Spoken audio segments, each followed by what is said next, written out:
Aku sebuah buku. Bahagian 2.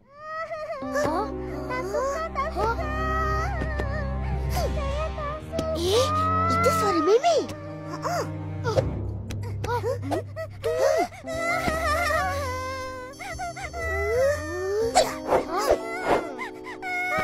Mimi, jangan nangis ya.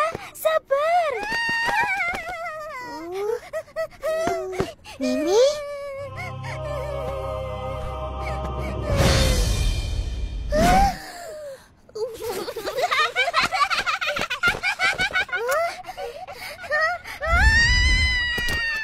Jangan ketawain Mimi.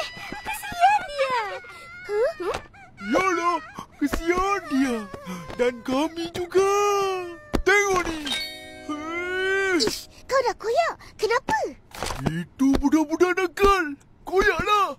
Tengok. Tengok. Ini lagi. Sayangnya. Diorang ni memang tak hargai buku. Tengok tumpuk ni. Ada ke budak tu tidur? Buat aku jadi bantal.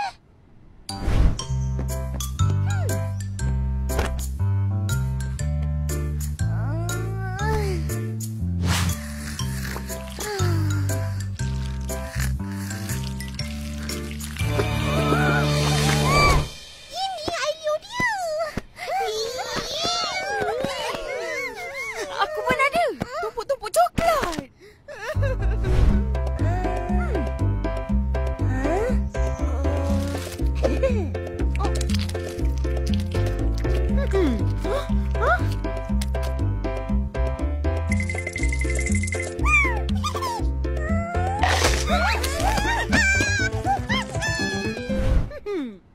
Puas aku.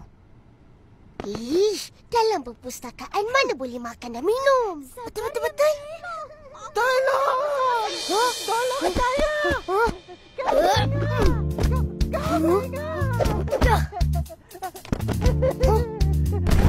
Buang? Tolong! Tolong! Saya tak mahu kena buang!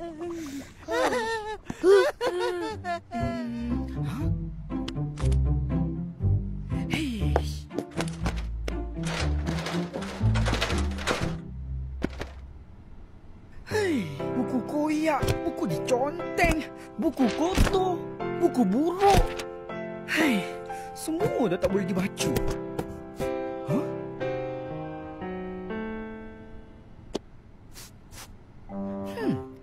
Ini elok lagi.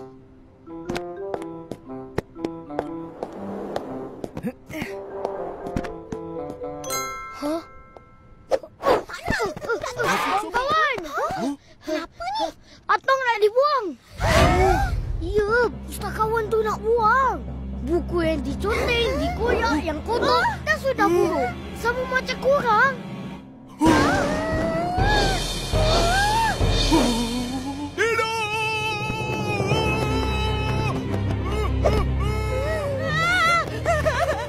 Daddy, tolong! Bertenang. Mesti ada cara nak selamatkan korang. Betul tu. Macam mana? Aku tahu. Mari kita tanya si Arif. Hah? Si Arif yang mana? Ensiklopedia lah.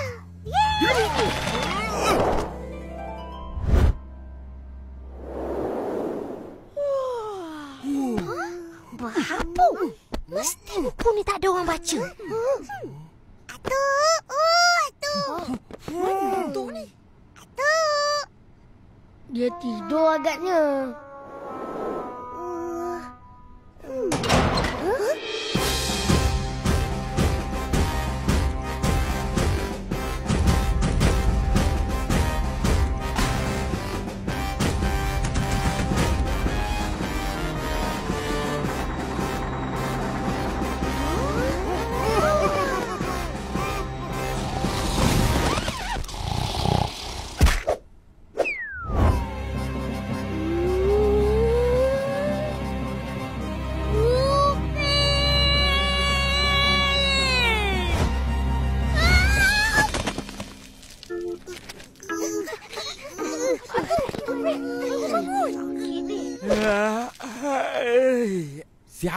yang kacau atuk tidur ni? Uping! Banyaknya hapu. Biasalah. Dah lama terbiar. Orang dah tak baca buku. Sekarang semua maklumat, cerita, berita dari seluruh dunia boleh cari di internet je. Betul. Korang buat apa kat sini? Kita orang ada masalah sikit. Diorang ada kerosakan tapi tak tahu nak buat apa. Ensiklopedia kan pandai? Mesti ada jawapan. Cara nak baiki buku yang rosak.